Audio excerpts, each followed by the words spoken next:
하나님의 말씀 보겠습니다. 하나님의 말씀은 누가복음 2장입니다. 신약성경 누가복음 2장.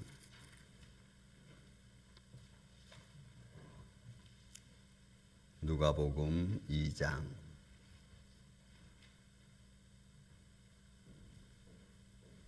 13절 14절 우리 같이 한 목소리로 말씀을 봉독하겠습니다. 13절 호련히 수많은 천군이 그의 천사들과 함께 하나님을 찬송하여 이르되 지극히 높은 곳에서는 하나님께 영광이요 땅에서는 하나님이 기뻐하신 사람들 중에 평화로다 하니라. 아멘. 기도합니다. 예수님 감사합니다. 1년 중에서 말씀이 육신이 되어 이 땅에 오신 예수님을 찬양하며 또한 믿으며 예배하게 해주심을 주님 감사합니다. 오늘 이 찬양과 이 예배 중에 주님이 좌정하여 주시고 또 말씀 중에 성령님이 함께하여 주셔서 우리 육신의 연약한 모습들을 말씀을 통하여 새로워지며 또한 미처 알지 못했던 것들을 말씀을 통하여 깨달아지며 우리의 삶에 얽히고 설켰던 문제들이 오늘도 말씀 중에 주님이 역사하여 주셔서 해결되어져 나아가는 축복의 시간 되게 하여 주옵소서. 영육간에 올라 강건하게 하여 주시고 주의 성령으로 충만하게 하여 주시며 종의 입술과 생각과 마음을 친히 주관하여 주셔서 말씀을 전하는 자도 말씀을 듣는 모든 성도들도 예수 그리스도 안에서 성령으로 하나 되게 하여 주옵소서. 주님만이 홀로 영광 받으시옵기를 원하옵고 사랑이 많으신 예수님의 이름으로 기도하옵나이다. 아멘. 할렐루야.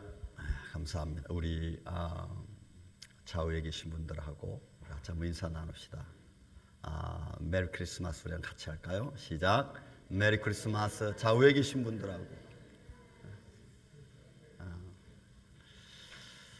우리 하나 더 합시다. 우리 앞뒤 좌우에 계신 분들하고 우리 사랑합니다. 이렇게 한번 인사 나눕시다. 사랑합니다.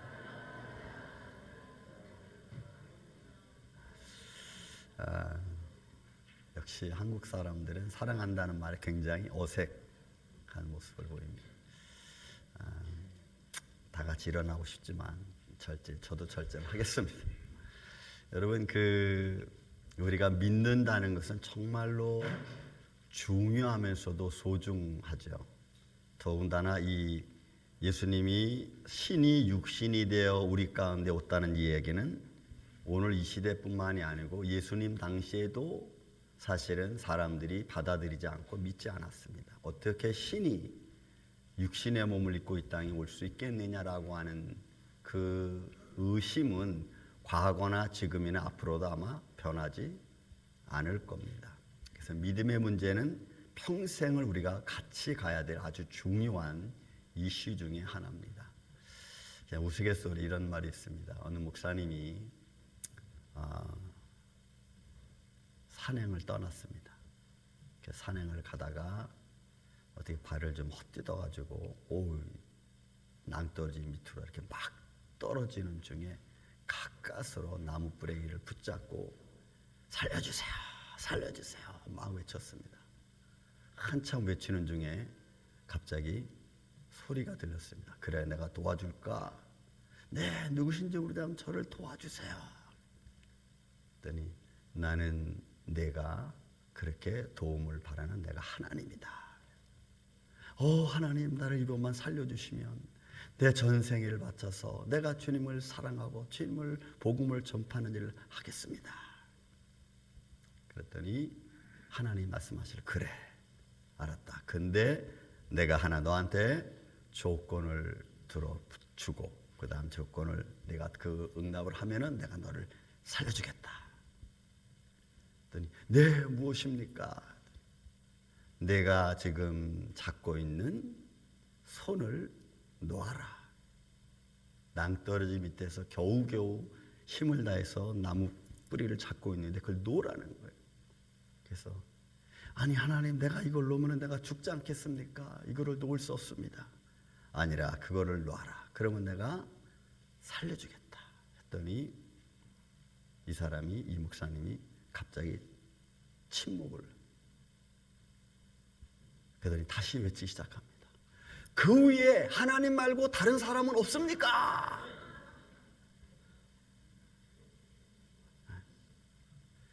하나님 말고 다른 사람의 도움을, 여러분, 그 위급한 상황에서 정말 우리를 도와줄 자가 누굴까? 하나님 말고 다른 사람을 우리가 찾는다면 우리는 뭘 찾을 수 있을까요? 무엇이 그런 위급한 상황에서 나를 과연 평탄한 길로 인도해 줄 수 있겠습니까? 그래서 예수님 당시에도 이 문제는 너무너무 심각해서 유대인들은 예수님을 이단자로 몰았고, 이단자도 안 되니까 신성 모독죄를 더 붙여서 반란죄로 몰아서 예수님을 십자가에 처형합니다. 그들의 정치적인 요새 중입니다. 이런 아주 중요한 말씀이 육신이 되어 이 땅에 오신 예수 그리스도, 예수가 태어나는 이 놀라운 사건의 의미를 그들은 깨닫지 못했어요. 율법을 그들이 연구하고 그들이 전통적인 그들의 방식대로 모든 걸 알려고 했지만, 그러나 그들은 사실은 깨닫지 못했습니다. 오늘은 여러 가지 행사가 있으니까 간단한 한 2가지 정도만 제가 여러분들하고 은혜를 나누고자 합니다. 오늘 본문에 있는 말씀 보면 아주 중요한 말씀을 합니다. 예수가 나심을, 그 앞절부터 8절부터 우리가 읽지 않았지만 8절부터 쭉 내용을 읽다 보면은 예수가 나심을 천사가 뭐라고 표현하냐면 큰 기쁨의 좋은 소식이라고 말을 했어요. 큰 기쁨의 좋은 소식이 그럼 뭐냐? 그것은 너희를 위한 구주가 나신다는 거예요. 너희를 위한 구주입니다. 그러니까 이 말의 의미는, 이 말을 듣는 사람들이 아직 모를 거예요. 그 너희를 위한 구주라는 의미가 무엇을 포함하고 있는지, 어떤 의미를 가지고 있는지 모른 채 그냥 그들은 듣기만 합니다. 큰 기쁨의 소식이 있는데 그 기쁨은 너희를 위한 기쁨이라는 거예요. 그리고 그를 가리켜 그리스도라라고 표현을 했습니다. 이게 예수님이 이 땅에 오시는 사건에 천사들이 목자들에게 들려준 아주 중요한 핵심적인 말씀입니다. 그리고 이 증거, 이 3가지 증거를 너에게 보여줄 텐데, 그 증거는 너희가 베들레헴에 가면은 구유 위에 놓여 있는 아기를 볼 거다. 그게 증거다라고 딱 얘기하는 거예요. 거기서 이 증거라는 정보의 강보에 쌓인 아기를 너희가 보리니, 그게 증거죠.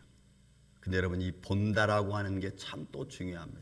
이런 다른 와코, 듣다 뭐 이런 걸 쓰지 않고 제가 늘 말하죠. 이런 피리스코라, 보린다, 본다. 근데 이 말은 찾는다, 발견한다는 의미를 가지고 있습니다. 그런데 찾는다, 발견한다는 의미보다는 이 단어가 쓰여지는 곳곳마다 무엇을 증거하고 있냐면 하나님의 사역과 하나님의 기적과 표적이 나타날 때 주로 이 단어를 많이 써요. 이 휘리스코라고 하는 단어를. 그래서 천사가 목자들에게 말할 때 너희가 강보에 쌓인 아이를 구유에서 너희가 볼 거다. 근데 그 보는 것이 기적인 거예요. 그 보는 것이 하나님의 역사인 거죠. 그걸 너희가 볼 거다. 그게 증거다라고 이야기를 해주고 있는 거예요. 여러분, 우리 삶 속에서 우리가 깨닫지 못하는 상황에서 하나님이 나의 삶을 형통하게 해주시는 것을 만약에 여러분들이 삶 속에 느끼신다면, 만약 그 속에서 우리는 뭘 생각해야 되느냐? 이 휘리스코를 생각해야 돼요. 하나님의 나를 통해서 역사하시는 손길을 내가 이거 하나님이 도와주시는 것 같은데, 이거 하나님이 나의 삶을 형통하게 해주시는 것 같은데 라고 딱 느끼는 거예요. 그게 하나님의 말씀에 따른 증거라고 하는 사실입니다. 자, 그럼 거기에 우리가 한 2가지 정도 크게, 하나는 본문에 있는 말씀 보니까 하나님께 영광이 된다는 거예요. 그렇게 오시는 예수님, 말씀이 육신이 되어서 이 땅에 오시는 그 모습을 뭐라고 표현하냐면 천사는 하나님께 영광이 된다는 거예요. 그럼 그 영광이 어떤 영광이냐는 거죠. 그 영광이 어떤 영광이냐. 근데 그 영광 속에는 2가지가 다 포함되어 있어요. 하나는 고통도 영광이고 또 기쁨도 영광인 거예요. 그러니 여러분, 우리가 하나님 말씀을 드릴 때 하나님이 영광이라고 할 때는 무조건 좋고 잘되고 무조건 풍성한 것만 영광이 아니고 그 속에서 이루어진 주의 뜻을 이루고자 하는 아픔도 영광이라는 사실이 포함됐다는 걸 여러분 우리가 잊어서는 안 돼요. 그러면은 우리의 삶 속에서 조금 힘든 것도 이길 수 있는 마음이 우리 가운데 생긴다는 거죠. 그래서 그 말씀 보면은 여러분 이사야서 53장 10절의 말씀 이런 말씀이 있어요. 하나님이 기뻐하시는데 뭐라냐면 여호와께서 그에게 상함을 받게 하시기를 원하사. 이 원하다는 단어를 여러분 우리가 또 알아야 돼요. 하나님께서 여호와께서 그의 아들이 고통당하는 것을 원하셨다는 거예요. 이 원한다는 것은 하펫이라고 하는데 여러분 기뻐하다 또는 즐거워하다 이런 말에는 이 하펫이라는 단어 말고도 하마스라는 단어도 있고 또 여러 가지 라마라는 단어도 있어요. 하지만 그 단어보다는 요 하페츠라는 단어를 굳이 쓴 이유가 있어요. 그 이유는 기뻐하는데 그 기뻐하는 마음이 근본적으로 본질적으로 기뻐하는 거야. 본질적으로 그냥 무엇이 사건이 딱 이루어져서 그 잘 돼서 좀 너무 좋네 라고 기뻐하는 마음도 있지만 그러나 그런 기쁨보다는 이 하페츠라는 단어는 아예 본질적으로 원천적으로 하나님이 기뻐하시는 거예요. 그러니까 아들이 와서 십자가에 고통을 당하시는 것을 하나님이 근본적으로 그렇게 원하셨다는 거예요. 이게 하나님께 영광이라는 거예요. 예를 들어 우리 한국말 속담에 그런 말 있지 않습니까? 젊어 고생은 사서도 할 수 있다라는 말이 있어요. 왜냐하면 후에 더 좋은 것을 얻고 또 갖기 위해서 젊어서는 우리가 애써 막 힘써 열심히 일하는 거죠. 그런 것을 말하는 거예요. 근본적으로 내가 아픔도 또 내가 당하는 많은 상황도 그냥 기뻐하는 거예요. 이 정도는 오케이, 굿, 괜찮아. 그래서 이 원한다는 말 속에 하나님의 영광이 포함되어져 있다는 거예요. 하나님의 사랑하는 자녀들이 때로는 힘들고 어려운 일을 겪지요. 그러면 그 힘들고 어려운 일을 겪을 때 나는 너무 힘들고 어려운데 하나님은 It's okay, 괜찮다. 왜? 그 안에 담겨져 있는 또 하나님의 큰 축복의 뜻이 있기 때문에 그래요. 저는 여러분들의 힘들고 어려운 과정 속에 삶이 있다면 그 안에 하나님의 또 다른 축복도 준비하고 계신 줄로 믿습니다. 그거로 내가 감사하고 기뻐하는 거예요. 이게 여러분 원해서 하페치라는 거예요. 그러니까 하나님은 하나님의 영광을 위해서는 사랑하는 자녀를 때로는 트레이닝 시킬 수도 있습니다. 사랑하는 자녀를 좀 힘들게 이끌고 갈 수 있어요. 왜? 그 속에는 하나님의 더 놀라운 큰 뜻이 있기 때문에 그래요. 여러분 저도 우리 교회가 여기 온 지 이제 3년, 4년 돼가지만 그 속에서 여러 가지 어려움들이 많이 있었잖아요. 여러분들 다 알고 계시지만 그런 과정 속에서 하나님이 또 모든 것이 흐트러졌던 것, 잘못됐던 것들을 바로 잡아가는 하나님의 뜻이 있잖아요. 이것이 여러분 하페치라고 합니다. 하나님이 원하고 하나님이 기뻐하신 일, 그뿐만이 아닙니다. 거기에는 아버지의 뜻을 행하려 왔다고 하는 예수님 말씀이 있어요. 제자들을 만나서 많은 사람들에게 주님이 하신 말씀 중에 하나는 내가 온 것은 아버지가 나를 보냈고 내가 아버지의 뜻을 행하려고 왔다라고 친히 말씀하십니다. 그래서 제자들은 처음에는 그 뜻이 뭔 뜻인지 잘 몰라요. 그냥 일단은 듣기만 하는 겁니다. 듣기만 하는 거예요. 요한복음 6장 38절에 여러 곳에서 많이 나오지만 보면은 내가 하늘에서 내려온 것은 내 뜻을 행하려 함이 아니고 나를 보내신 이의 뜻을 행하려고 왔다. 그래서 예수님은 그 어느 것 하나도 그의 삶 속에 하나님 앞에 아버지 앞에 영광되지 않은 일이 하나도 없는 거예요.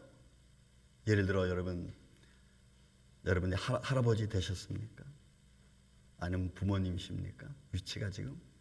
그러면 내 자녀, 어렸을 때 내 자녀 아니면 내 손자들이 조금 재롱을 부리고 조금은 아이들이 좀 실수하고 좀 잘못하고 또 아픔을 당해도 여러분 그 마음은 그 손자를 향한 마음은 여러분 우리가 바꿀 수 없어요. 너무 기뻐하고 즐거워하고 그죠? 그리고 그에게 내가 가졌던 소망이 다 그게 이루어지기를 원하는 그런 마음이 여러분 다 있잖아요. 다 있어요. 저희 할아버지도 뭐 돌아가셨지만 저한테 근데 그런 말씀이 기억납니다. 저놈이 커서 내가 죽으면 내 산소에 와서 절이라도 할까? 아니면 저 녀석이 커서 우리 가정을 좀 잘 세울까? 늘 그런 말씀을 저한테 가끔 이렇게 들려줬어요. 그러니까 저도 제가 한국을 떠난 26년이 됐는데 가끔 그런 생각을 합니다. 나는 예수님을 믿고 죽으면 죽음의 현장에서 더 이상 어떤 관계성이 끊어지잖아요. 그래서 할아버지 산소에 별로 가보지를 못했어. 그러면 이제 그 생각이 듭니다. 저 녀석이 내가 죽으면 내 산소에 와서 절을 좀 할까 하는 말이 기억이 많이 있습니다. 왜냐하면 그분의 소원이잖아요. 그분의 마음이고. 근데 예수님은 아버지의 마음을 너무나 잘 아셨어요. 그래서 어느 것 하나도 내 뜻이 아니라 아버지의 뜻을 행하기를 원하셨던 거예요. 그게 여러분 하나님께 영광, 아버지께 영광이 되는 일이에요. 내 뜻대로 내 마음대로 하는 게 아니고 아버지가 원하시는 대로 그대로 예수님은 그렇게 하셨어요. 죽음의 현장까지도 하다못해 흰 포도주를 마시는 것까지도 또 로마 군병에서 옆구리에 창을 찌르는 것까지도 다 성경을 응하게 하려 하심이라라고요. 아버지 뜻이 이루어지는. 그리고 예수님은 내 나라라고 배웠어요. 그게 아버지의 영광이죠. 아버지의 나라고 아버지가 모든 걸 내게 주었으니 그 또한 내 나라라고 표현합니다. 요한복음 18장 말씀합니다. 예수께서 대답하시되 내 나라는 이 세상에 속하지 않았다. 이 나라는 하나님의 나라가 있음을 선포하는 거죠. 그래서 하나님의 나라가 있음을 선포하기 위하여 예수님이 이 땅에 오실 수밖에 없었어요. 또 오셔야 했어요. 그리고 그 나라가 있음을 보여주어야만 했습니다. 그것은 부활의 영광 속에 담겨져 있습니다. 죽음으로 끝난 게 아니고 부활하셔서 많은 사람들 앞에 하나님의 나라가 있음을 여러분 부활하신 몸으로 우리에게 보여주셨잖아요. 사도행전 1장이 표현하잖아요. 갈릴리 사람들아 너희가 어째 우러러 하늘을 바라보고 있느냐. 너희가 본 예수는 너희가 본 그대로 다시 오시리라. 그리고 오셔서 어떻게 해요? 요한복음 14장에 가면은 너희가 나 있는 곳에 너희도 있게 내가 하겠다라고 해요. 하나님의 나라가 있음을 선포하는 이 모든 게 하나님의 영광인 것이죠. 말씀이 육신이 되어 이 땅에 우리 가운데 거하시고 그로 말미암아 죽으심과 부활을 통하여 하나님의 나라가 있음을 우리가 모르는 우리들에게 다 보여주신 이 영광이 여러분 저와 여러분에게 충만하기를 예수님의 이름으로 축원을 드립니다. 이 믿음으로 우리가 한 계단씩 한 계단씩 올라가는 거죠. 그뿐만이 아닙니다. 하나님의 나라를 하나님의 영광을 선포하는 것 중에 또 하나는 이것입니다. 사망이 없고 그죠? 영원한 하나님의 생명이 가득한 곳 하나님의 나라를 이렇게 표현했어요. 그래서 요한계시록 21장에 표현하는 겁니다. 모든 눈물을 그 눈에서 닦아주시고 다시는 사망이 없고. 그러니까 여러분 이런 말씀들을 우리가 어떤 마음으로 받아들이고 믿느냐는 게 여러분 중요하죠.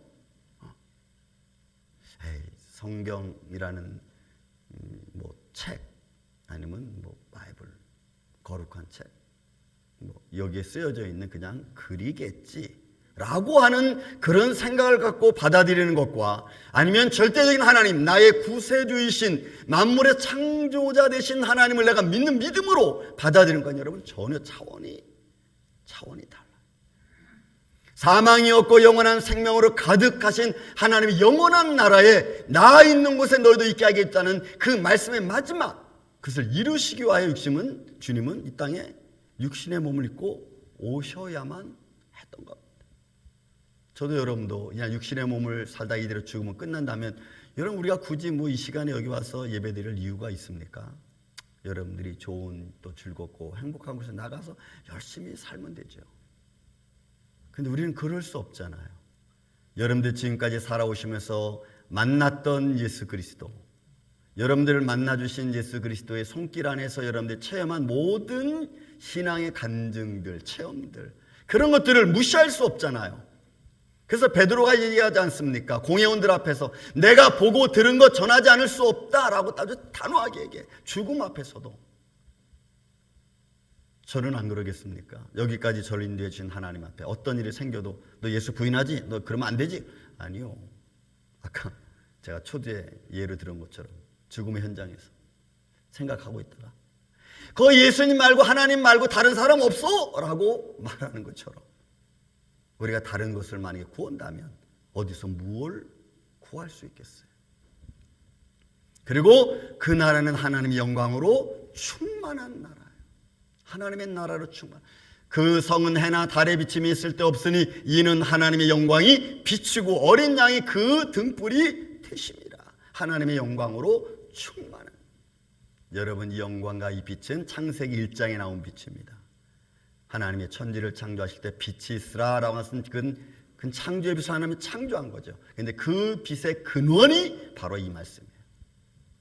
하나님의 영광이 비추고 어린 양이 빛으로 충만한 것.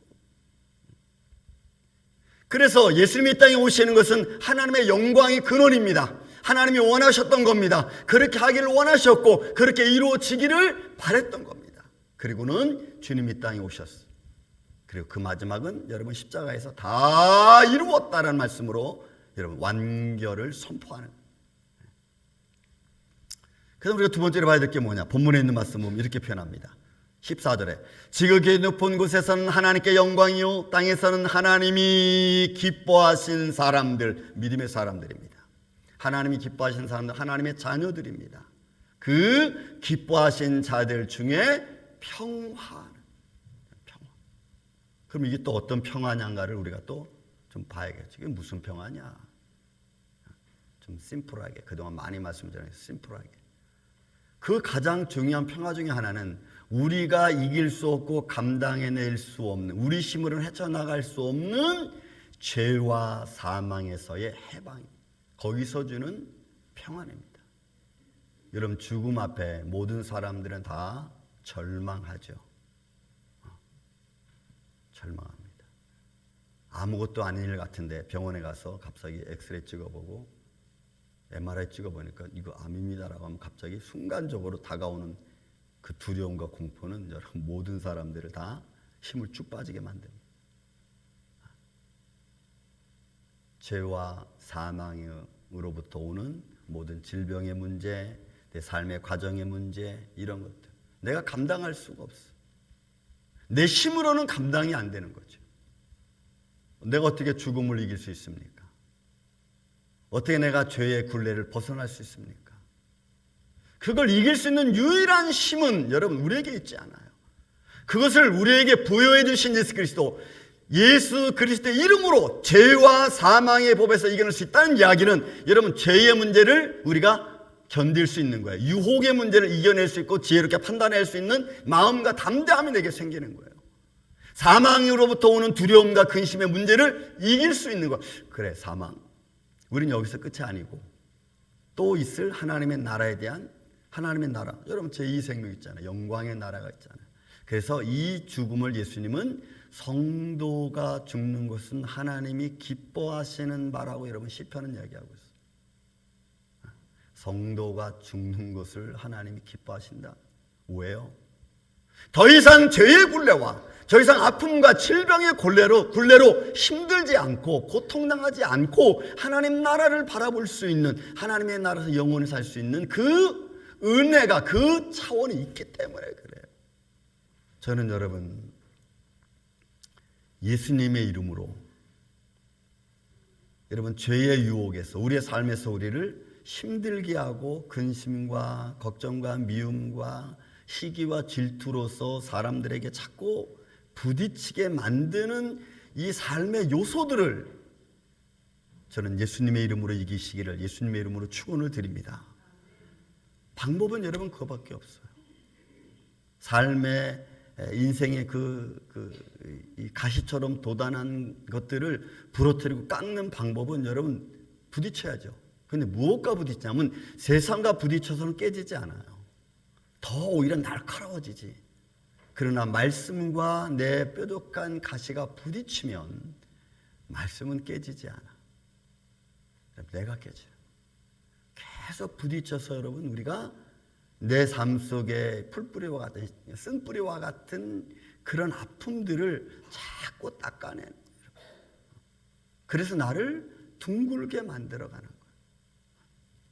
히브리서 4장을 말합니다. 죄에게 영원히 종노릇할 너희를 대제사장 되신 예수님이 너희를 해방시켰다. 그래서 우리의 마음의 감정을 이길 수 있는 게 여러분 뭘까요? 내 힘으로는 여러분 안 돼. 우리의 감정의 요소들, 내 욕망의 요소들, 내가 아직도 하지 못하는 어떤 미움과 또 섬김 이런 것들을 여러분 우리는 우리 힘으로는 안 돼요. 내 마음을 감동하시는 이가 있기에 우리가 할 수 있는 거예요. 여러분 예를 들어 우리가 뭘 하나 무슨 선물꾸러미 하나를 준다고 할 때는 벌써 상대방에 대한 생각을 우리가 하잖아요. 그냥 아무렇게나 우리가 주지 않잖아요. 그런 것처럼 하나님께서 여러분 우리에게 은혜를 주실 때는 그 사람의 모든 삶의 환경과 그 사람의 살아온 과정 모든 걸 보시고 하나님이 은혜로 주신다. 근데 그렇게 주신 하나님의 은혜를 내가 깨닫지 못하면 그게 뭔지 잘 몰라. 그리고 그것 가지고 내가 어떻게 사용할지도 잘 몰라. 그걸 알게 하시는 이가 성령님이시고 또 알게 하시고 깨닫게 하시면 내가 그렇게 살아갈 수 있도록 여러분 살아갈 수 있도록 우리가 힘을 얻을 수 있다. 그래서 죄와 사망의 법에서 너를 해방 이긴 거예요. 저는 이 은혜의 손길이 여러분들과 함께 있기를 예수님의 이름으로 축원을 드립니다. 그래서 여러분 두려워하지 마십시오. 질병이 있습니까? 여러분 두려워하지 마세요. 하나님 어떤 방법을 통해서 우리에게 그런 상황이 만들어지고 또 그런 상황에서 하나님 나를 어떻게 더 업그레이드 시킬지를 여러분 생각하세요. 하나님의 감사의 모습을 바라보는 게 여러분 우리 믿음의 눈인 것입니다. 그 다음에 여러분 우리 하나님의 사랑하는 자녀에게 주시는 평강이 있습니다. 이 평강 그리스도의 평강으로 우리 안을 충만하게 하는 거예요. 순간적인 기쁨 우리 삶 속에서 얼마든지 우리가 얻을 수 있습니다. 그러나 세상이 주는 것 같지 않은 주님이 주시는 이 평강은 여러분 달라요. 왜요? 이건 말씀으로 주장하는 평강이기 때문에 그래요. 골로새 3장 15절 말씀합니다. 그리스도의 평강이 너희 마음을 주장하게 하라. 이거 강조형이라고 제가 말씀드렸죠. 왜냐하면 너희는 이 평강을 위하여 한 몸으로 부르심을 받은다. 자, 여러분 한 분 한 분은 평강을 행할 수 있는 평강을 이루어갈 수 있는 하나님의 사람으로 부름을 받았어요. 그런데 여러분 오히려 편안한 자리에 내가 가면 분란이 일어나고 미움이 일어나고 이간질이 일어나고 그러면 이거 안 되죠. 오히려 그런 좀 어색한 분위기에 하나님의 사람이 그리스도의 평강을 가진 하나님의 사람들이 가면 그 자리가 모든 아픔이 모든 가시 같은 것들은 말들은 다 물러가고 오히려 하나님의 평강으로 다 모든 사람들의 마음을 다스릴 수 있는 그런 하나님의 사람들 여러분 이 아침에 저와 여러분이 되시기를 예수님의 이름으로 축원을 드립니다. 그 사람이 평강을 가진 사람 얼굴에 인상 쓰지 마시고 웃는 얼굴을 좀 내 이웃에게 보여주십시오.